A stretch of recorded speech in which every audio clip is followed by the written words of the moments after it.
Bonjour à tous, bienvenue sur ma chaîne d'information. Après le succès de son premier album Elé, Elena s'apprête à entamer une tournée très attendue par ses fans. À la veille de la première date, la chanteuse a partagé des images émouvantes de ses répétitions, dévoilant ses préparatifs, ses doutes et son excitation grandissante. Depuis plusieurs mois, Elena enchaîne les succès et s'impose comme l'une des nouvelles étoiles de la scène francophone. Révélée lors de la 11e saison de la Star Academy, la jeune chanteuse belge a immédiatement séduit le public avec ses titres Summer Body et Mauvais Garçon, devenus de véritables hymnes. Le 14 mars dernier, elle a franchi un cap majeur en dévoilant son tout premier album Elé, qui s'est rapidement hissé en tête des ventes en France et en Belgique. Pour fêter cet événement, la chanteuse a gâté ses fans avec des pop-up stores exclusifs à Paris et Bruxelles, véritables bulles immersives dans son univers tendre et authentique. À seulement 22 ans, Elena vit à toute vitesse une ascension. L'engouement autour d'Elena ne faiblit pas, bien au contraire. Après l'énorme attente autour de son album, ses fans comptent désormais les jours avant de la retrouver sur scène. La première date de sa tournée est prévue pour le 23 avril prochain à Forges-les-Eaux, point de départ d'une grande série de concerts en France, en Belgique et au Luxembourg. Parmi les moments forts attendus, son passage à l'Olympia de Paris le 18 juin. Déterminée à offrir un show à la hauteur de l'amour que son public lui porte, la jeune femme a entamé des semaines de préparation intense, entre répétitions, arrangements vocaux et mise en scène soignée. La pression monte, mais la jeune artiste semble prête à relever le défi. Ce 22 avril, la complice de Pierre Garnier a offert à ses abonnés Instagram un aperçu exclusif des préparatifs de sa tournée. Entre photos et vidéos, la chanteuse se montre au naturel, entourée de son équipe artistique. Parmi ses proches collaborateurs, on retrouve Marlène Schaff, son ancienne coach vocale de la Star Academy, qui l'accompagne une nouvelle fois pour l'aider à sublimer sa voix. Les images dévoilent Elena en studio, testant son oreillette pour la scène, mais aussi découvrant la première salle dans laquelle elle va performer. En légende, elle résume en quelques mots l'intensité de ces derniers jours. J'ai répété dans les mêmes studios que pour mon dernier casting à la Star AC, j'ai répété à Forges-les-Eaux, en arrivant, j'ai pleuré, pas parce que j'étais triste, parce que les lumières étaient trop belles. Bref, J1, peut-on lire. Entre doutes, excitation et souvenirs encore frais, Elena s'apprête à ouvrir une nouvelle page de sa carrière. Lors d'une répétition pour sa prochaine tournée le 23 avril, la chanteuse Elena Bailly n'a pu retenir son émotion et a fondu en larmes.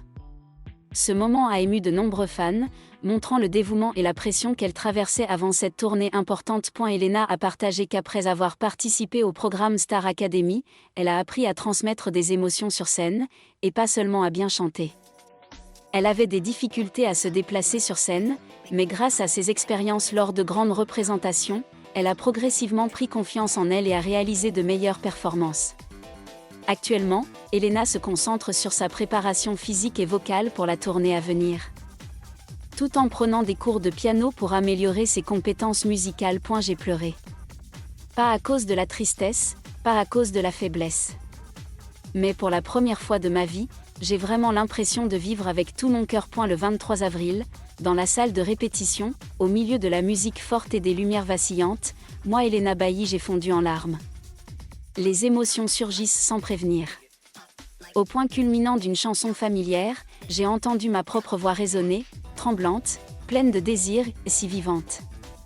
Je ne suis plus la fille timide devant la caméra. Je suis un artiste. Et j'écris mon histoire note par note. Les larmes ont coulé lorsque j'ai réalisé, pendant des années. J'avais lutté contre la peur, contre le doute, avec un regard sceptique. Mais aujourd'hui, au milieu de la salle résonnante et de la solitude de la pratique, j'ai ressenti quelque chose que je n'avais jamais ressenti auparavant, j'étais digne. Je mérite de rêver, de chanter et de toucher le cœur des étrangers avec ma voix. Et la tournée à venir est bien plus qu'une simple série de spectacles. C'est mon voyage pour me retrouver, un voyage que je veux vivre sans regret. J'ai pleuré, non seulement à cause de la pression et des attentes qui pesaient sur moi, mais aussi parce que je savais que derrière ces larmes se cachait la force. C'est de l'amour. C'est moi, une Elena Bailly prête à monter sur scène avec tout mon cœur. Et si je devais pleurer à nouveau, Je choisirai encore de pleurer parce que c'est un signe que je ressens toujours, que j'aime toujours, que j'ai toujours un désir ardent. J'ai pleuré et j'en suis fière. J'ai pleuré, mais derrière ces larmes se cachait un sourire tremblant, soulagé, mais sincère. Je me suis regardée dans le miroir après l'entraînement, mes cheveux étaient en bataille, mes yeux étaient rouges, ma chemise était trempée de sueur, et j'ai soudain réalisé, je vivais le moment dont j'avais rêvé quand j'avais 16 ans. Pas parfait, pas aussi glamour que dans les films, mais réel jusqu'au bout. J'avais peur que personne ne me comprenne. Sur les réseaux sociaux, les gens ne voient que des lumières, des scènes et des applaudissements. Ils ne voient pas les nuits où je pleure en studio quand je ne peux pas chanter une note. Fini les matins où je me réveillais avec la gorge sèche, me demandant si je pourrais chanter ce soir. Fini les moments où je me demande, suis-je assez bien ? Mais ce sont ces choses, ces moments apparemment petits et faibles qui me nourrissent. Fais-moi grandir. Je n'ai pas besoin d'être comme qui que ce soit. Je suis moi. Et je veux vivre comme ça, honnête, vulnérable, mais émotif. Les larmes du 23 avril étaient une affirmation, je ne chante pas seulement pour faire applaudir les gens. Je chante parce que j'ai quelque chose à dire. Parce que je veux donner quelque chose au public, pas seulement de la musique, mais des émotions, des histoires et mon vrai MOI. Si un jour, mon public écoute une chanson et qu'il pleure aussi parce qu'il manque à quelqu'un, parce qu'il se reconnaît dans les paroles, ou simplement parce qu'il se sent réconforté, alors je saurai que toutes mes larmes en valaient la peine. J'ai pleuré. Mais cette fois, je ne le cache pas. Parce que je sais qu'à partir d'ici, le rêve commence à devenir réalité. Dans les derniers jours avant la tournée, tout s'est passé à une vitesse vertigineuse. L'emploi du temps chargé, les réunions urgentes, la sonnerie incessante du téléphone, chaque tenue essayée, ajustée, puis réessayée. Mais au milieu de ce chaos, j'ai senti quelque chose grandir en moi, la foi. Non pas la confiance tape à accent grave l'œil du journal, mais la croyance brûlante et inébranlable, comme un feu qui brûle dans le cœur. Je me souviens des premiers jours, lorsque je suis entrée timidement à la Star Academy, où les rêves étaient placés au milieu d'innombrables défis. J'avais l'habitude de me tenir dans les coulisses, les mains tremblantes, espérant simplement que les gens ne me verraient pas. Mais maintenant, j'ai hâte de monter sur scène, de regarder le public dans les yeux, de ressentir chaque salve d'applaudissements non seulement comme une reconnaissance, mais comme une étreinte. Peut-être que grandir ne signifie plus ne plus pleurer. Mais ce sont des pleurs avec une signification différente, plus profonde, plus forte. Chaque larme est désormais l'histoire d'un voyage, d'une fille peu sûre d'elle à une artiste qui ose s'aventurer dans le monde avec un cœur nu. Je ne peux pas promettre que la prochaine tournée sera parfaite.